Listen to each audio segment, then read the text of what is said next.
Al-Qadir trust case की समाअत Adiala jail में है। और वाज़ह करना चाहूँ कि सुप्रीम कोर्ट में फैसला आया नैब तरमीम के हवाले से, उसके बाद ये कहा गया कि केसेस खान साहब के ख़त्म हो गए हैं। एक पूरा जो है वो मीडिया के ऊपर भी बात उठाएगी, लेकिन खान साहब के ऊपर बनाए गए केसेस जो हैं वो स्टिल चल रहे हैं। जहां तक बात है तोशाखाना की, वो नैब से ट्रांसफर करके तो FIA के अंदर चला रहे हैं, और जहां तक इस केस की बात है तो यहाँ ये कार्रवाई जारी है। पाकिस्तान में अगर किसी का केस जो है वो चल रहा है तो वो इमरान खान साहब और बीबी साहब हैं। उसके अलावा नवाज शरीफ हों, जरदारी हों, या जितने ये हो माफिया हों, इनके केसेस नहीं चल रहे। ये नैब की गिरफ्त में नहीं है। आपने देखा कि कहीं पर किसी की गिरफ्तारी है, आपने देखा कि कोई हवालात में है, आपने देखा कि कहीं पर कोई पेशी किसी की हो रही है, उनके केसेस नहीं चल रहे सिवाय इमरान खान साहब और बीबी साहबा की। तो अलकादर ट्रस्ट केस में जब बरीद की दरखास्त के ऊपर समाअत थी तो हमने जब मुख्तलिफ पॉइंट्स उठाए तो जज साहब ने कहा कि आप अपील में जाइएगा, यानी वो पहले ही कह रहे हैं कि आपको सजा होगी और फिर आपने डेफिनेटली अपील करनी है। तो जज साहब पहले ही अपना माइंड डिस्क्लोज कर चुके हैं, तो हमें किसी सूरत इस जज के ऊपर एतमाद नहीं है। इन्होंने जरूर सजा सुनानी है। और दूसरे नंबर पर बात यह है कि आज जाएंगे हाई कोर्ट में, एक उन्होंने कहा है कि फाइनल इसके ऊपर जो है वो जजमेंट नहीं देनी, तो लिहाजा अब जो है समाअत अभी भी चल रही है और जल्दी से जल्दी तो कार्रवाइयां डे टू डे चल रही हैं। कल भी समाअत थी तोशाखाना केस की, आज अलकादर की, हर रोज समाअत चल रही है। कहीं पर हर रोज समाअतें नहीं चल रही। बस मकसद क्या है कि जल्दी से जल्दी सजाएं दो, अंदर रहें, बाहर ना आ सकें, और फिर नए केसेस बनाए, फिर सजाएं दें, फिर अंदर रहें, फिर बाहर ना आ सकें। इसके अलावा आज जज ज़ेबा चौधरी केस, वो कह रहे थे ना कि इन्होंने जलसे के अंदर खड़े होकर ललकारा, ये किया, जज साहब को ये कहा, खुलेआम धमकियां दी।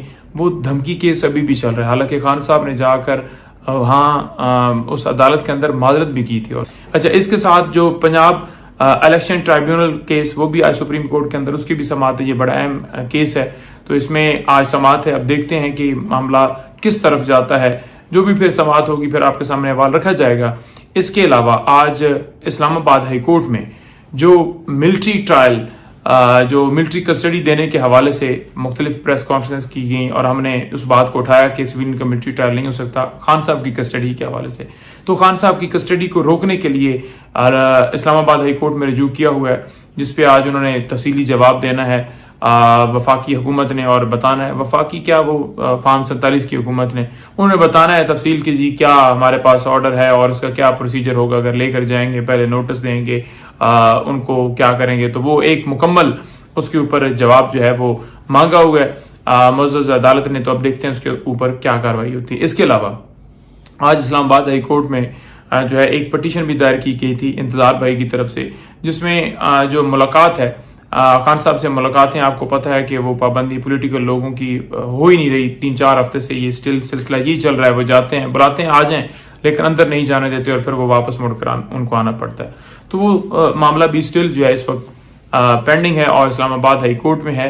देखिए, उनका हक है कि लोग उनसे मिलें। एक सियासी जमात के, सबसे बड़ी पोलिटिकल जमात के वो सरबराह हैं और उनका ये हक है। लेकिन आपको पता है कि ये सिलसिला जो है, ये कार्रवाइयां ये जारी हैं सिर्फ और सिर्फ विक्टिमाइजेशन के, किसी तरह से उनको तोड़ा जा सके।